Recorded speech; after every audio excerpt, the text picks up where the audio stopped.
ओम नमः सभाभ्यः सभापतिभ्यः।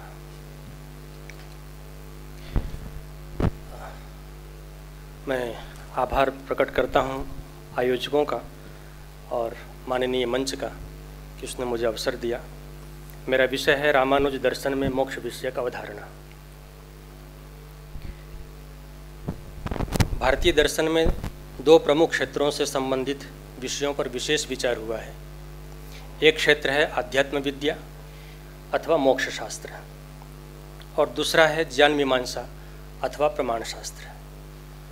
चूँकि आप आज सुबह से ही पूरे आध्यात्म विद्या का ये जो रसपूर्ण जो आनंद है उसका ले रहे हैं और इस मुझ अंतिम वक्ता के साथ इससे मोक्ष प्राप्त हो जाएगा, मुक्ति भी मिल जाएगी इस श्रवण से, तो मैं उस विषय का उपस्थापन करते हुए प्रतिपादन करता हूँ संक्षेप से। दोनों ही क्षेत्र भारतीय दर्शन में बहुत ही सूक्ष्म और उपयोगी चिंतन किया गया है, जिसका वैश्विक परिप्रेक्ष्य में विशेष महत्व और उत्कृष्ट स्थान है। भारतीय धर्म ग्रंथों की उद्घोषणा रही है कि मानव जीवन का ध्येय मोक्ष है, लेकिन मोक्ष का स्वरूप, उसकी प्राप्ति का क्या उपाय है, यह दार्शनिक ग्रंथों का विषय है। इतना ही नहीं, प्रत्येक दर्शन मोक्ष तत्व की भिन्न भिन्न व्याख्या करता है, किंतु यह ध्यातव्य है कि यद्यपि भारतीय दर्शनों में मोक्ष विषयक अवधारणा पृथक पृथक है, तथापि मोक्ष की साधना अर्थात मोक्ष की ओर बढ़ने वाले मार्ग लगभग एक जैसे हैं।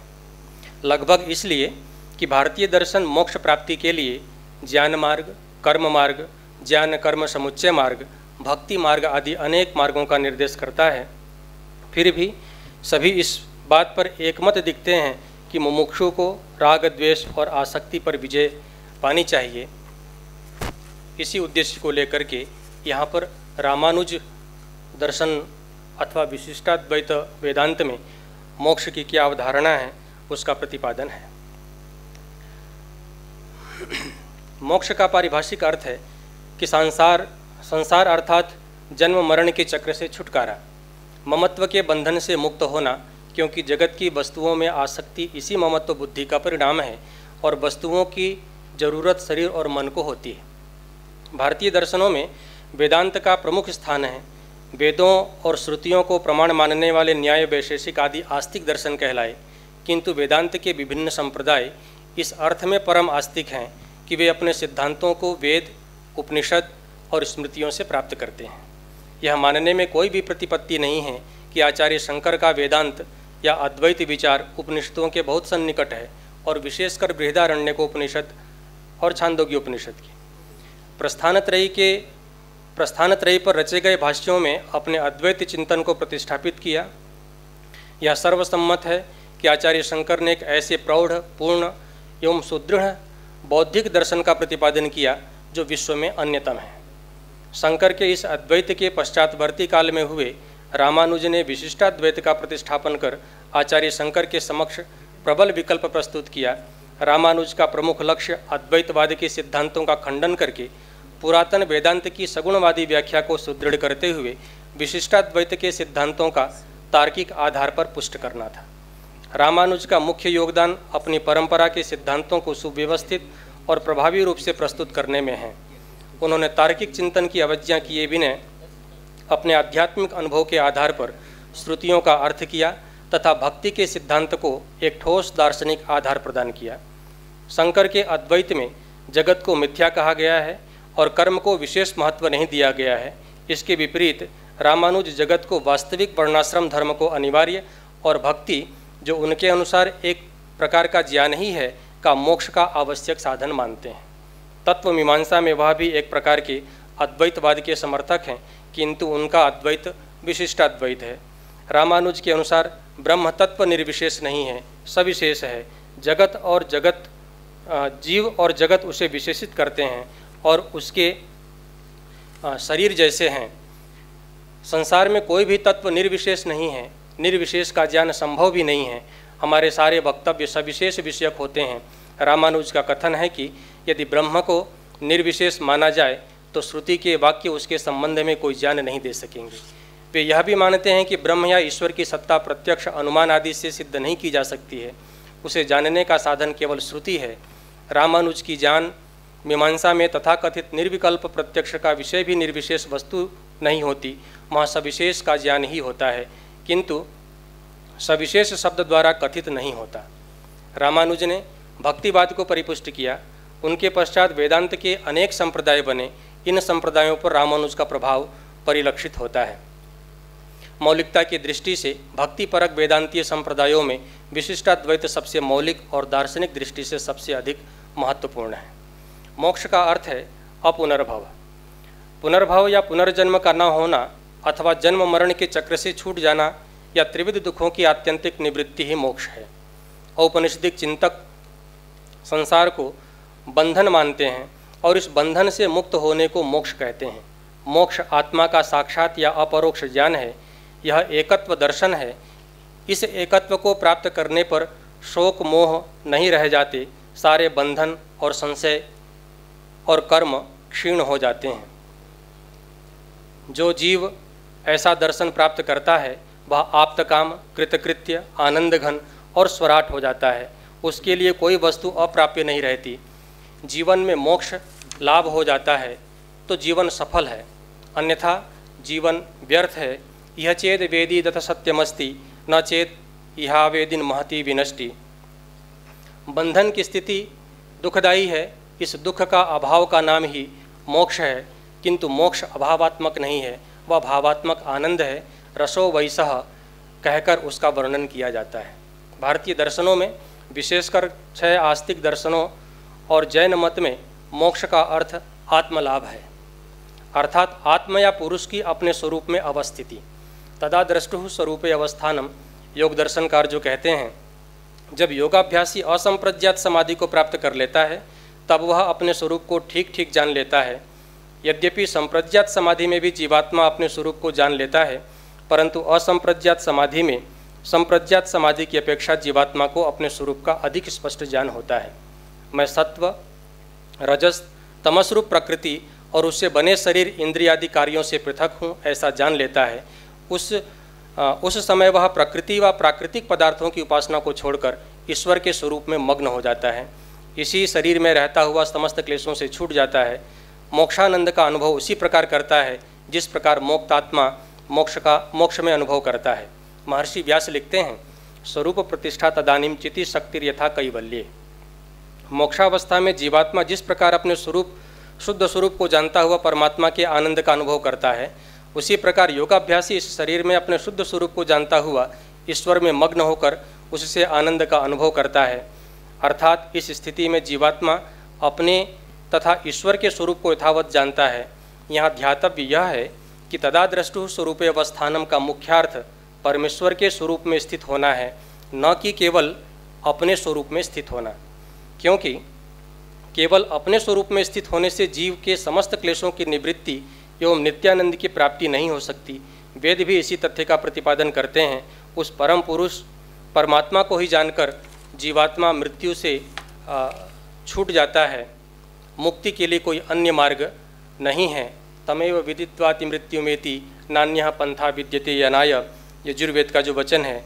अथर्ववेद में भी इसी तथ्य को पुष्ट करता हुआ एक मंत्र, अकामो धीरो अमृतः स्वयंभू रसेन तृप्तो न कुतश्चनो नः तमेव विद्वान् न विभाय मृत्योर आत्मानं धीरम अजरम युवानम। न ऋते त्वदमृतः मादयन्ते, ऋग्वेद भी इसी तथ्य की पुष्टि करता है। तेरे बिना मुक्तात्मा आनंदित नहीं होते हैं। रसो वैसह रसम ही लब्ध्वा आनंदी भवति। अद्वैत वेदांत का मंतव्य सांख्य योग के विशेष सन्निकट है। अद्वैत में मुक्ति के कई पर्याय हैं, आत्मलाभ, आत्मज्ञान, अविद्या निवृत्ति, और सबका तात्पर्य एक ही है। आचार्य शंकर कहते हैं, स्वात्मान्य अवस्थानम मोक्षः, अर्थात आत्मा की अपने स्वरूप में अवस्थिति ही मोक्ष है।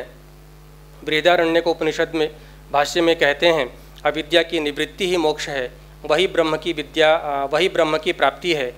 मोक्ष और अविद्या निवृत्ति एक ही है। यहाँ आत्मज्ञान ही आत्मलाभ है। अद्वैत में ज्ञान और ज्ञाता में भेद नहीं है, क्योंकि आत्मा ज्ञान स्वरूप है।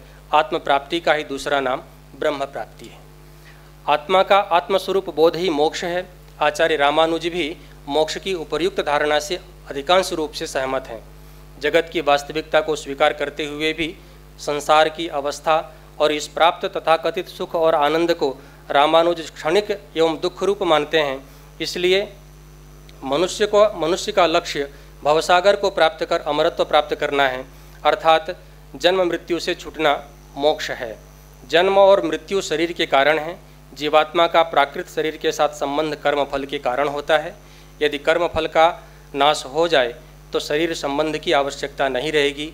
इसीलिए कर्म और उसके फल का आत्यंतिक उच्छेद ही मोक्ष है।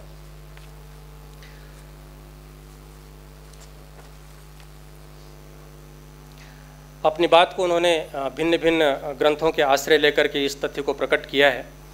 मुक्त जीव ब्रह्म के स्वरूप को प्राप्त करके उसके साथ अभेदी हो जाता है। जीव से ब्रह्म का भेद उसके अज्ञान का कारण होता है। रामानुज के अनुसार अभेदी का तात्पर्य भेद रहित से है, तादात्म्य से नहीं। श्री भाष्यकार का अभिप्राय शांकर भाष्य के सुप्रसिद्ध व्याख्याकार आचार्य वाचस्पति मिश्र से सर्वथा मेल खाता है, जिन्होंने स्वयं अभेद का तात्पर्य भेद के अभाव से किया है। मुक्त आत्मा ब्रह्म के अपहत पापमत्वाद इत्यादि 8 गुणों से संपन्न होता है। ये गुण आत्मा के स्वाभाविक गुण हैं।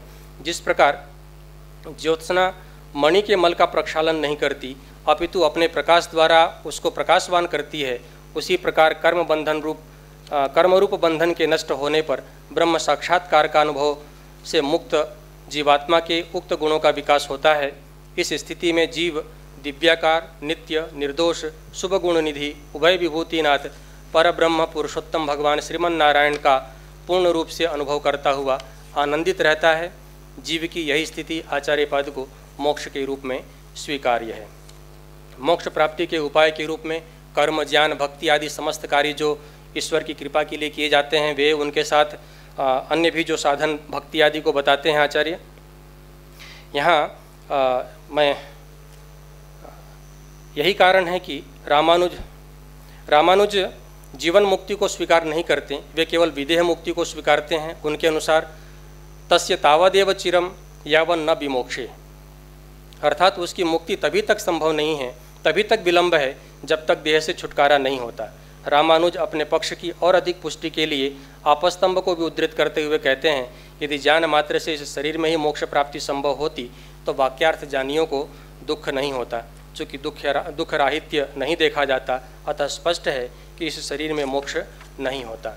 इस प्रकार रामानुज दर्शन में प्रतिपादित मोक्ष कई दृष्टियों से सांकर दर्शन से भिन्न है। वैसे तो संपूर्ण वेदांत और उसके नाना संप्रदाय औपनिषदिक सिद्धांतों की व्याख्यापरक दर्शन ही हैं, तथापि मौलिकता की दृष्टि से रामानुज का दर्शन सांकर के दर्शन से कथमपि न्यून नहीं है। हम 2-3 तथ्यों को यहाँ पर देख सकते हैं। जहाँ रामानुज की मोक्षोपलब्धि देहपात के अनंतर होती है, वहीं सांकर मत में ज्ञान राशि द्वारा अज्ञान के नष्ट हो जाने मात्र से मुक्ति प्राप्य है, शरीरपात की अनिवार्यता नहीं है। द्वितीय तथ्य, रामानुजीय मोक्ष का स्वरूप ब्रह्म के साथ साधर्म्य अथवा साम्य है, तद्रूपता नहीं है, किंतु शंकर जीव ब्रह्मैक्य को ही मुख्य मानते हैं।